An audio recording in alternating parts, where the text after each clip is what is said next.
இந்து மதம் எவ்வளோ ஒரு அழகான மதம். இந்த சனாதன தர்மத்துக்குள்ளே இருக்கும்போது நம்ம எவ்வளோ விஷயத்தில் கூஸ்பாம் அடையிறோம். இறைவனை பற்றி கேள்விப்படுறதோ, இறைவனை பற்றி பூஜிக்கிறதோ, இறைவனை பற்றி பாடுறதோ, இதெல்லாம் கேட்கும்போது நம்மளுக்கு உரிய ஒரு உயிர்கிட்டே நம்ம பேசுகிற மாரி ஒரு உன்னதமான ஒரு உணர்வு வரும். இந்து மதம் சனாதன வழியும் எப்போதும் வே ஆஃப் லைஃபாக தான் இருக்கும். அதாவது வாழ்வியல் முறையாக தான் இருக்கும். நம்ம டெய்லி கடந்து போகிற பாதைகளில் நம்ம எப்படி இருந்தாலும் இந்த கடவுள் வழிபாட்டை தாண்டி தான் போவோம், அல்லது கடவுள் வழிபாட்டில் தான் முடிவோம். இந்தமாரி வாழ்க்கையில் இருக்கும்போது அவ்வப்பொழுது நம்ம யாராச்சும் ஒரு ஆள் மீட் பண்ணும்போது எந்த ஒரு கான்வர்சேஷன் ஸ்டார்ட் பண்ணாலும் ஏதோ ஒரு அங்கத்தில் வந்து கடவுளோட விஷயத்தை பற்றி பேசுவோம், இல்லாட்டி கடவுளோட சித்தாந்தத்தை பற்றி சொல்லுவோம், இல்லாட்டி கடவுளோட புராணத்தை பற்றி எடுத்து சொல்லுவோம், இல்லாட்டி கடவுளோட ஸ்லோகாஸ் பற்றி அழகாக எடுத்து உரைப்போம். அப்போது நம்ம வாழ்க்கையில் எல்லா இடத்துலையும் வந்து கடவுள் வந்து நிறைஞ்சிருக்கார். எப்படி பிரகலாதன் வந்து இரண்யகசிப்புட்டு சொன்னாரோ, இந்த தூணிலையும் இருப்பார், துரும்பிலையும் இருப்பார் இறைவன். அப்போ இந்த தூணில் இருப்பாரா, இந்த துரும்பில் இருப்பாரா? இந்த சொன்னதுக்கு முழு அர்த்தமே என்னன்னா, நம்ம வாழ்க்கையில் எங்கே போனாலும் எந்த இடத்துல இருந்தாலும் இறைவன் எங்கேயாச்சும் ஒரு இடத்துல இருப்போம். கால் தடிக்கி விழுந்தாலும் முருகா, ஏதாச்சும் ஒரு நல்ல விஷயம் நடந்துச்சா பா முருகா, ஏதாச்சும் ஒரு தவறான விஷயம் சிவசிவா, ஏதாச்சும் ஒரு விஷயத்தில் எங்கேயோ ஒரு இடத்துல அத்தா அப்படின்னு சொல்கிற மாரி ஒரு வார்த்தையில் சொல்லிட்டு இருக்கோம். ராமா, சிவசிவா, கிருஷ்ணா இப்படின்னு சொல்கிற ஒரு வார்த்தையில் இதில் கடவுள் ஒளிஞ்சிருக்கார். கடவுளை நம்ம ஞாபகப்படுத்துகிறோம், கடவுளை நம்ம வந்து நினைவூட்டுறோம். இதில் அழகான விஷயங்கள் நம்ம வாழ்க்கைக்குள்ளேயே ஒன்றொழி இருக்கும். ஆனால் நம்மளுக்கு தெரியாது. ஒரே நேரத்தில் வந்து பசி வைத்த கில்லுது அப்படின்னு சொல்லுவோம். ஆனால் பசி வைத்த கில்லுது இந்த வார்த்தைக்குள்ளே சி வா இருக்கும். பசியோட கடைசி எழுத்தும் வைத்தோட எழுத்து எடுத்திங்கன்னா சிவா. அங்கேயே வந்து நம்ம இறைவனை வணங்குறோம். இறைவா, எனக்கு பசிக்குது, உணவு வேணும், உணவு கொடுக்குறியா? ஏன்னா வாழ்க்கை வாழ்கிறது இந்த வயிற்றுல இருக்கிற பசி அடக்கிறது. இப்போ இந்த வாழ்வியல் நெறிக்குள்ளே இருக்கும்போது பலருக்கும் பல காம்ப்ளிகேஷன் இருக்கும். என்ன காம்ப்ளிகேஷன்னா, பிறர் மதத்தை வந்து கம்பேரிசன் பண்ணுறதுக்கு ஆரம்பிச்சிடும்.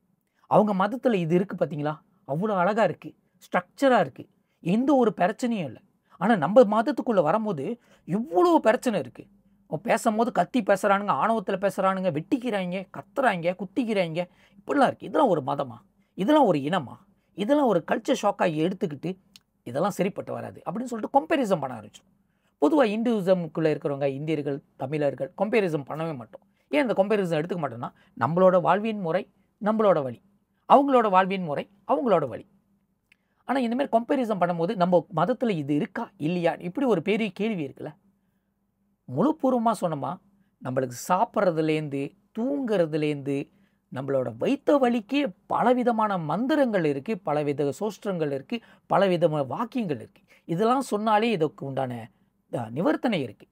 உதாரணத்துக்கு வைத்த வலி வந்துருச்சு, அடி வயிறு வலிக்குது, முடியல, தாங்க முடியல, இவ்வளோ மருந்து சாப்பிட்டு முடியல அப்படின்னு சொல்லும் போது திருநாவுக்கரசு எழுதின திருமுறை 4ஆம் திருமுறையில் பார்த்தீங்கன்னா, குற்றார் ஈரணவாறு விளக்ககிலேர் கொடுமை பல செய்தன நான் அறியேன் அப்படின்னு சொல்லிட்டு ஒரு முழு பதிகை நீங்கள் படித்து முடிக்கும் போது உங்கள் வைத்த வலி நின்றும்.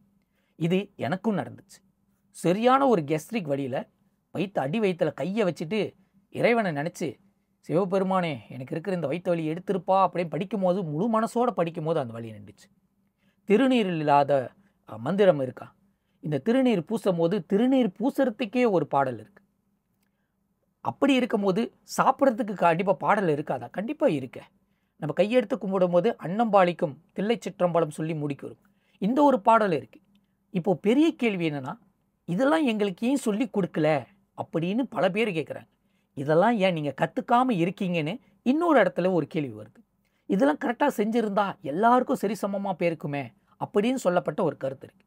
இதில் நீங்கள் தப்பு, இவர் தப்பு, அவர் தப்பு, அவர் தான் செஞ்சுருக்கணும், நாங்கள் ஏன் செஞ்சுருக்கோம் அப்படி சொல்லிட்டு கை நீட்டி விரல் நீட்டி நீங்கள் ஒரு கேள்வி கேட்கும்போது மெத்த இருக்கிற 4 விரல் உங்களை தான் நீட்டி கேட்குது. நீங்கள் இதுக்கேற்ற மாரி என்ன செஞ்சிட்டீங்க? இப்போது உங்களுக்கு சிவன் மேலே ஆசை, நம்ம கிருஷ்ணன் மேலே ஆசை, அம்பிகை மேலே ஆசை, முருகர் மேலே ஆசை, இப்படி சொல்லிட்டு வீட்லேயே உட்காந்துட்டு முருகா, தண்ணீர் மலை முருகா என்னை தேடி வா, பழனி மலை முருகா என்னை தேடி வா, நான் உன்னை வணங்குறேன் அப்படின்னு சொல்லுவீங்களா? அல்லது பழனிமலை முருகா, உனக்கு நான் காவடி ஏந்திட்டு வரேன், உனக்கு நான் இதை எடுத்து கொடுக்குறேன், சிவபெருமானே உனக்கு திருவண்ணாமலையை நான் கிரிவலம் பண்ணி கொண்டு வரேன் இப்படின்னு சொல்லிட்டு தான் நம்ம போகிறோம். ஏன் நம்மளோட நேர்த்தி கடனும் நம்மளோட வேண்டுதலும் இப்படி வைக்கிறோம்? காரணம், என்னோட அன்பை நான் இப்படி வெளிப்படுத்துகிறேன். இப்படி நான் வெளிப்படுத்துகிற அன்பை நீங்கள் முழுமையாக புரிஞ்சுக்கணும், இன்னும் நல்லா எளிதா புரிஞ்சுக்கணும். நம்ம முழு விஷயத்தையும் உலகத்துல இருக்கிற சிவபெருமானோட எல்லா கருத்தும் நான் முழுசா புரிஞ்சுக்கணும். ராமரோட எல்லா கருத்தும் நான் புரிஞ்சுக்கணும். அம்பிகையோட எல்லா விஷயத்தையும் புரிஞ்சுக்கணும். பராசக்தியோட உண்மை கதைகளை நான் புரிஞ்சுக்க சொல்லும்போது, நீங்க தான் அதுக்கு தேடி போகணும். அதுக்கு தேடி போகும்போது அதோட வழிமுறைகள், அதோட நெறிகள் பல இடத்துல நடக்குது. நம்ம மலேசியால பல இடத்துல சொற்பொழிவு நடக்குது. தேவார கிளாஸஸ் நடக்குது. அதே நேரத்துல சில சமய வகுப்புகள்லாம் நடக்குது. இதுல நம்மளோட பங்களிப்பு இருக்கா? எத்தனை பேர் போய் உட்காந்துக்கிறோம்? எத்தனை பேர் கேட்குறோம்? எத்தனை பேர் அதுக்கு டைம் ஸ்பெண்ட் பண்றோம்? எத்தனை பேர் யூடியூப்ல மட்டும் கத்துக்கிட்டு இது போதும் நினைச்சிட்டு வாழ்றோம்? எத்தனை பேர் டைரக்டா வந்து கான்ஃபரன்ட் பண்றாங்க, ஐயா அவங்க எனக்கு ஒரு கேள்வி இருக்கு, இந்த கேள்விக்கு உண்டான பதில் சொல்லுங்க, இப்படி கேட்டுக்கிறோம். பல குருமார்கள் இருக்காங்க, பல வழிபாட்டில் இருக்கிற பல குருமார்கள் இருக்காங்க. அவங்க கிட்ட கேளுங்க, இது ஏன் நம்ம செய்யறோம், இது ஏன் நம்ம செய்யல, இது ஏன் நம்ம செய்யக்கூடாது, இதுக்கு உண்டான பிரார்த்தனை என்ன? தீபாரத்தை காட்டும் போது முருகர்கிட்ட, உன்னத கடவுள்கிட்ட நம்ம என்ன சொல்லணும்? பூ பறித்து நம்ம சாமி கிட்ட போடும்போது என்ன மந்திரம் சொல்லணும், என்ன வாக்கியங்கள் சொல்லணும், என்ன பாடல் படிக்கணும், என்ன அடுத்தடுத்து என்ன பாடல் படிக்கணும், எதுலேருந்து தொடங்கணும், எதுலேருந்து முடிக்கணும், இதில் எல்லாமே இருக்கு. இந்துசம் எல்லாமே கெசட் பண்ணி எல்லாமே எழுதப்பட்டு சொல்லப்பட்டிருக்கு. இப்போது கேள்வி என்னன்னா, இது எல்லாமே உங்கள் வீட்டுக்கு வெளியே இருக்குது. உங்கள் வீட்டுக்குள்ளே இருக்கணும்னா நீங்கள் அதுக்கு என்ன ரெடி பண்ணியிருக்கீங்க? அதுக்கு நீங்கள் மென்டலி ரெடி ஆகிட்டீங்களா? அல்லது நீங்கள் ஓப்பன் ஹார்ட்டாக இது என் வீட்டுக்குள்ளே வரணும்னு சொல்லிட்டு நீங்கள் வர வச்சுட்டிங்களா? சில பேர் வந்து அந்த விஷயத்தை வந்து முழுமையாக செய்கிறாங்க. கண்டிப்பாக என் வீட்டில் இது வந்து A to Z இருக்கணும், எங்கேயும் தவறு நடந்துடக்கூடாது, அப்போ தான் நான் கரெக்டாக இருக்கேன், என்னோடய பாதைகள் சரியாக இருக்கும், என்னோட தலைமுறையும் சரியாக போவாங்க, இப்படின்னு முயற்சி பண்ணி முடிவெடுத்து சில விஷயங்களை மாற்றி அவங்களோட விஷயத்தை திருத்தி கொண்டு வந்துட்டாங்க. ஆனால் இன்னும் பல பேர் அந்த திருத்தத்துலேருந்து மாற மாட்டுறாங்க. காரணம் என்னென்னா, அவங்களுக்கு உண்டான ஈகோ, அவங்களுக்கு உண்டான ஒரு எண்ணம், ஒரு சிந்தனை, நான் செய்கிறது தான் கரெக்டு, உலகத்தில் வேறு யாரும் சரியாக செய்ய மாட்டாங்க, நான் செய்கிறது தான் கெத்து.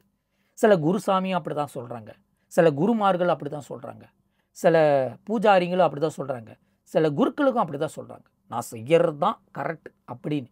ஆனால் அவங்களுக்கும் பல திருத்தங்கள் இருக்குது. திருத்தும் போது திருத்திக்க வேண்டியது. திருத்தணி முருகனே சொல்லியிருக்காரு, எந்த ஒரு திருத்தத்துக்கும் ஒரு முடிவு வரும், எந்த ஒரு முடிவுக்கும் ஒரு திருத்தங்கள் வரும். அந்த திருத்தத்துக்கு ஏற்ற மாதிரி தான் மனிதர்கள் மாறிட்டு. ஏன்னா காலங்கள் எது வேணால் மாறலாம், ஆனால் மனிதர்கள் மாறிக்கிட்டே தான் இருக்கணும். To the evolution. எந்த ஒரு நெறி அடையணுமோ ஒரு இடத்துலேருந்து இன்னொரு இடத்துக்கு போகும்போது கண்டிப்பாக மாற்றங்கள் அதிகமாக நடந்தே ஆகணும். அது நீங்கள் அக்செப்ட் பண்ணிடலாம். ஐயோ நான் மாறிட்டேன்னா என்னை வந்து பிறர் வந்து சொல்லுவாங்க, முந்தி எப்படி இருந்தான் இப்போ எப்படி இருக்கான் அப்படி விடைப்பாங்க. அதெல்லாம் கிடையாது. உங்களுக்கு மாற்றம் வரும்போது முழுமையாக எடுத்துக்கிட்டிங்கன்னா முழுமையாக மாறிட்டு பிறரோட பயணத்தில் நீங்கள் பயணிக்கிறதுல தவறு. உங்களோட பயணம் எங்கே போகுது அந்த பயணத்துக்கு மட்டும்தான் உங்களோட ஃபோக்கஸாக இருக்கணும். தவிர பிறர் அவங்களோட வழிபாட்டில் அவங்க வழியில் வந்துடுவாங்க. அவங்க லேட்டாக வரலாம், இல்லை ஃபாஸ்டராக வரலாம், இட்ஸ் அப் டு தெம். நீங்கள் கரெக்டாக போயிட்டீங்களா? அதுதான். பிறர் மதத்தில் என்ன இருக்குன்னு தெரிஞ்சுக்கிறத விட உங்கள் மதத்தில் என்ன சிறப்பாக இருக்குன்னு நீங்கள் புரிஞ்சிக்க ஆரம்பித்தாலே இங்கே இருக்கிற பாதி பிரச்சனை முடிவுக்கு வந்துடும். மாற்றங்களை ஏற்றுக்கொண்டு நீங்கள் உங்களோட பாதைகளை திருத்திக்கிட்டு வாழ ரெடி ஆகிட்டிங்களா? ரெடி ஆகிட்டிங்கன்னா உங்களோட பயணம் இன்றையிலேருந்து ஒரு சிறப்பான பயணமாக தான். வணக்கம் அண்ட் வெல்கம் டு ஷண்மதம்.